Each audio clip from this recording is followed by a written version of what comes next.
Welcome to season 2 of Meet the Pros. I'm Reiss Hall, one of the senior portfolio managers at Hackstons. And this season, we're going to be doing things a little bit differently as we're going to be meeting some of our clients. Now, we've got two main aims. The first one, to continue to introduce you to some of the best bars and places to drink around London. But secondly, for you to understand a little bit more about why people invest in whiskey. So something else we're doing a little bit different this season is a competition for the whiskey enthusiasts among you.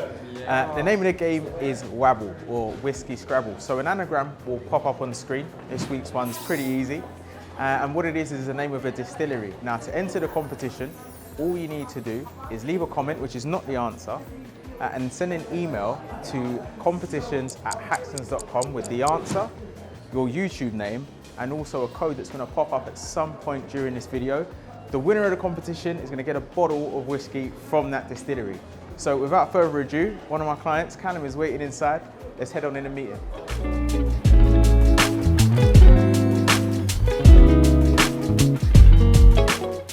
Callum, oh man, nice to see you. Good to see you, Reiss. How are you? Yeah, not too bad. Stuff. Easy journey in? Yeah, pretty easy, straightforward. Yeah. No issues. Well, I really wanted to have you with us today because I know that you're quite a fan of whiskey. How long have you been drinking? Yeah, big drinker.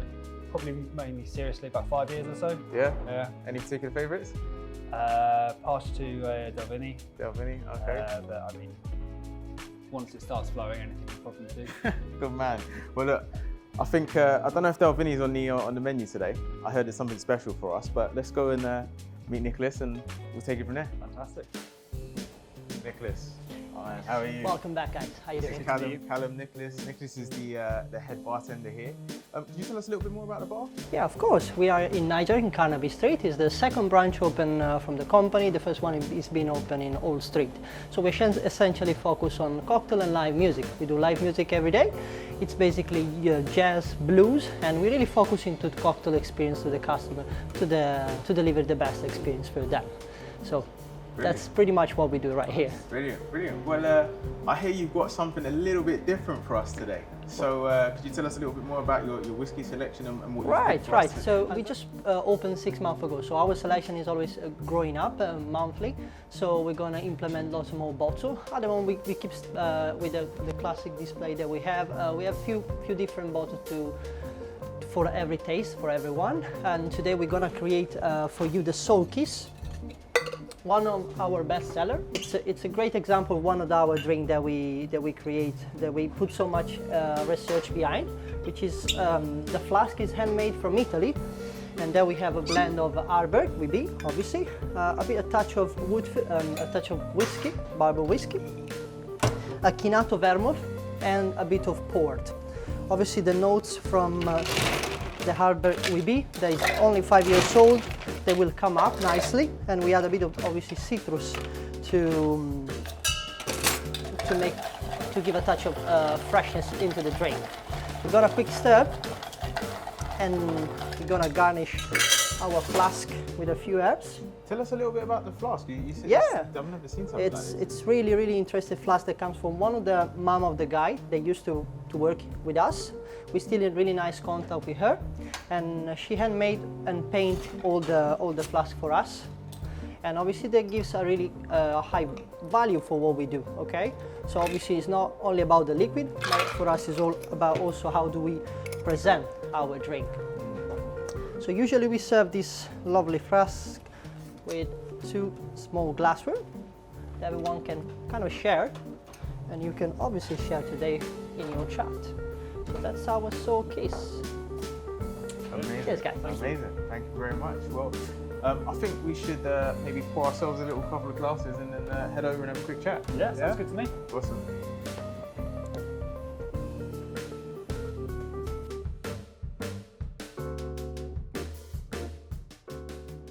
Okay, so first things first. Nice one. Bottoms up.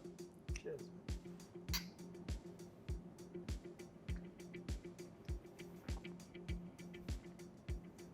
Oh, that's nice. I wasn't expecting the sweetness straight away. Exactly. Yeah. What do you think overall?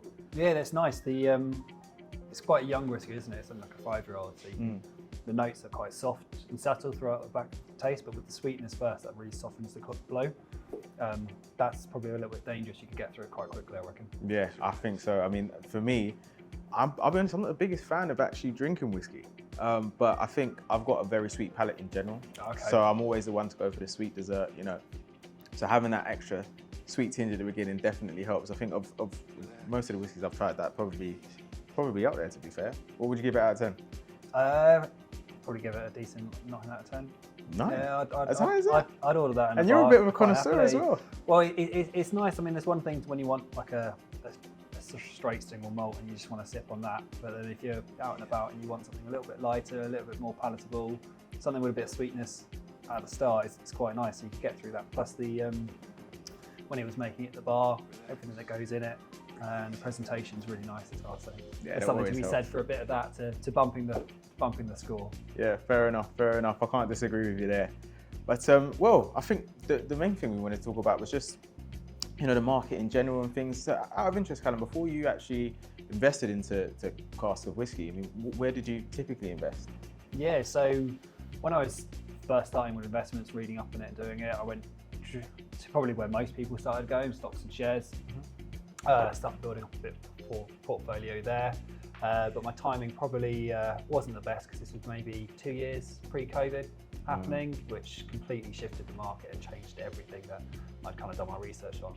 Right. So how did you find that initially? I mean, what was the journey? A bit of a panic to begin with because I wasn't really sure what I should do. Should I just bring everything out of that or what? So I kind of started to formulate a plan that I needed to look. If I was going to pull my money out, I didn't want to stop investing completely. I needed somewhere for it to go. And so that's when I started looking around and kind of stumbled more than anything across kind of luxury goods investments. So, you know, looking at luxury cars, luxury bottles of wine, and then eventually found the whiskey barrel stuff. Okay, nice. So, I mean, how did that all start? When you first saw it and kind of got the idea that whiskey might be somewhere to put your money, what was the journey from there to actually becoming a cask owner? I like to do my due diligence, my research on stuff. So I started looking up companies, started looking up kind of the performance in the market, and was seeing some very appealing figures coming out of it. I then started looking at kind of what other luxury goods you could do the investments in, but whiskey pulled me because being a whiskey drinker, I was like, I've actually got a vested interest in this market. So off my own back, I like to keep fairly up to date with things that are happening, changes, and so I thought aligning in my investments with actually my interests was a really good idea.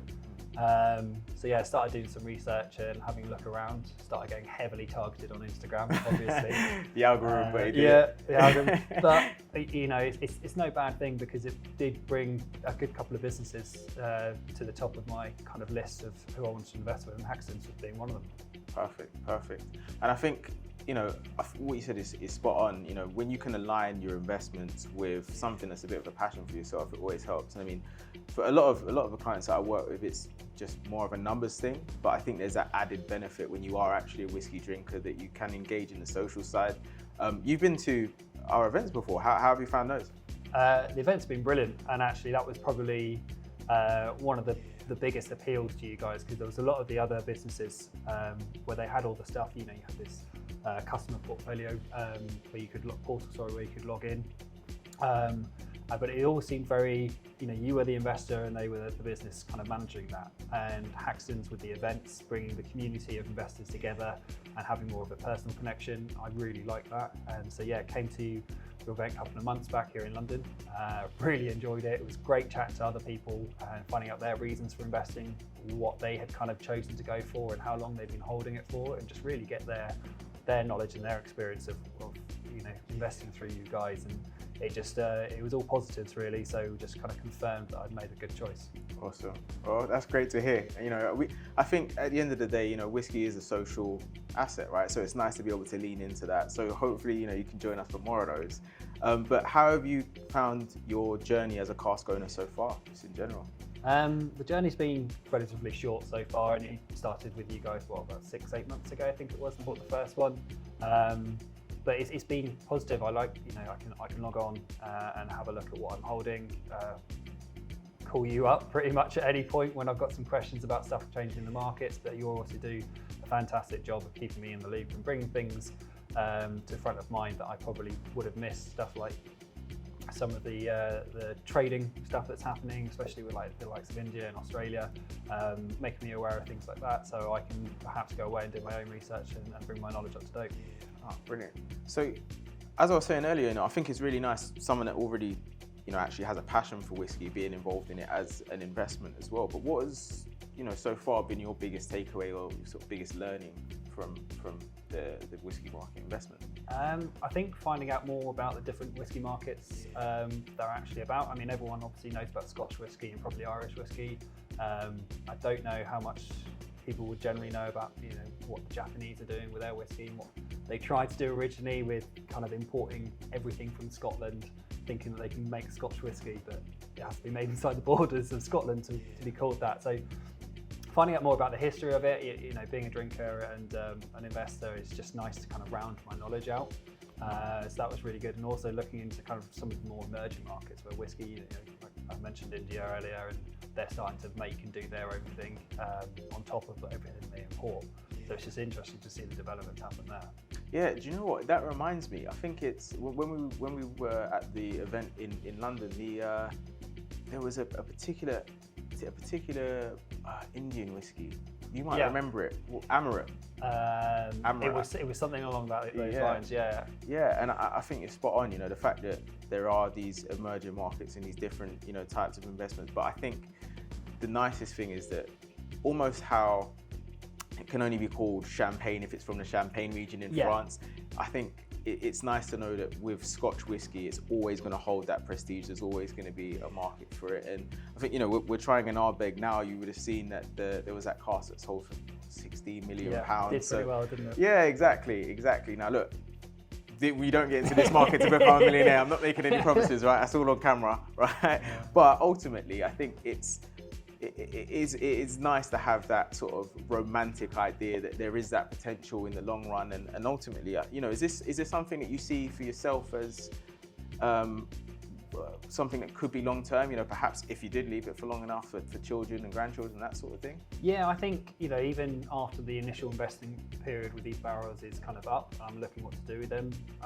Depending on how well they've done, I'll probably take a chunk of that and buy another barrel and buy another and just continue with the portfolio, because it's nice to be involved in the market where I've got a vested interest, and also I think it can get me some sort of profit and some sort of revenue and help out moving forward. It's not just for me and my future, but it's for the future in front of that as well, and I don't know what's going to hold that. So knowing that I've got something put away that is always going to have a decent demand, I don't think the world's going to wake up tomorrow and say, crop whiskey no more.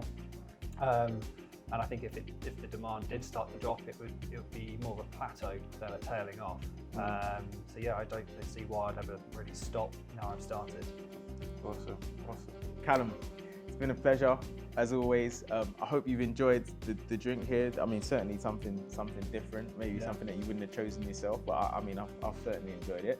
But I'm sure you've got some stuff you need to be cracking on with. I've got to get back to the office. Can't be just drinking in the day. As much as I'd love to, as I say, pleasure as always. Hopefully see you at the Black Tie event, right? Yeah, Black Tie event in a couple of weeks. Really looking forward to that. As mentioned earlier, that's a really nice thing about working with you guys and investing through you guys. The fact that you bring us along to those kind of events and get to chat to you in less of a business environment. Oh, I'm blushing.